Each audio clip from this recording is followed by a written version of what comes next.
Je viens d'une famille juive non pratiquante. Mon père était profondément laïque, parce qu'il avait souffert d'un père qui était lui-même très pratiquant en fait. Et donc c'était comme une page blanche, puisque enfant je n'ai pas eu d'éducation religieuse, et Dieu merci, dans un sens, puisque le Christ a pu s'imprimer comme ça sur cette page blanche, voilà. Donc c'est quand j'étais toute petite fille, à 3 ans, sur une plage surpeuplée dans le sud de la France, qu'une autre enfant de mon âge, m'a parlé de lui, m'a parlé du Christ. Elle s'appelait Coralie et ça m'a fait penser à au psaume 8, lui qui redit sa gloire, sa majesté par la bouche des enfants, des tout petits. Et cette image ne m'a plus quittée en fait.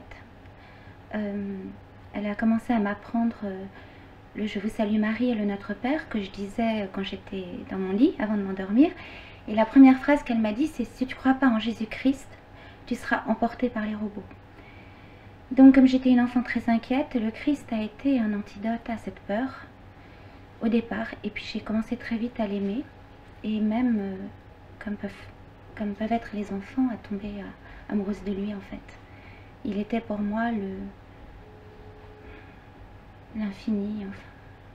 Je pense que l'Église m'a rendu ma liberté de femme, et le Christ particulièrement m'a appelée à cette liberté qui pour moi est totalement incarnée par Marie, la Vierge Marie, qui a suivi, qui était totalement ouverte à la parole de Dieu. J'étais prisonnière en fait, comme beaucoup de femmes à notre époque, et sans le savoir, d'une image. Je me cachais derrière des masques pour être aimée. Je voulais absolument être aimée et plaire absolument. Et en fait, le Christ, j'ai entendu, la première fois que j'ai été à ma première séance de catéchuménat, j'ai entendu dans mon cœur: je vais t'aimer comme tu es. Moi, je t'aime comme tu es, sans tes masques. Maintenant, il faut être toi. Deviens ce que tu es. Et là, ça a été pour moi un chemin de liberté de commencement en commencement. Et il y a aussi Marie-Madeleine, qui pour moi, on ne peut pas dire que... Enfin, j'ai toujours été étonnée d'entendre que l'Église est misogyne, parce que toutes ces saintes, depuis les premiers temps du christianisme jusqu'à aujourd'hui, qui ont bâti l'Église, et puis même Marie-Madeleine, qui était une courtisane et qui pourtant est devenue une sainte. Donc pour moi, il y a... Au contraire, ma féminité a été exaltée et totalement sublime, enfin libérée par... Et ce livre a été écrit pour que les gens sachent que l'amour de Dieu, enfin c'est un amour infini, que je pense que dans le cœur de tout homme, hein, des plus paumés, des plus perdus, il y a une soif insatiable. Celle que j'avais quand je traînais dans les bars, des nuits voilà. Et tous ces paumés, je les ai vraiment aimés, et je les aime encore, parce que je sais qu'au fond d'eux, ils trichent pas, ils font pas semblant, ils ont une soif énorme.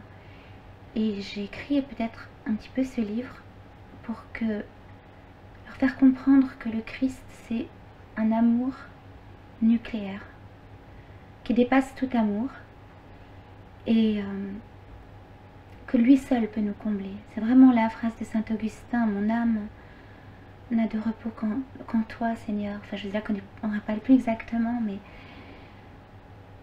c'est aussi le psaume: je te cherche dès l'aurore, etc. Et moi, je le cherchais à travers tous ces hommes, à travers tous ces hommes que je rencontrais. C'est lui que je cherchais, sans le savoir, et parfois en le sachant d'ailleurs.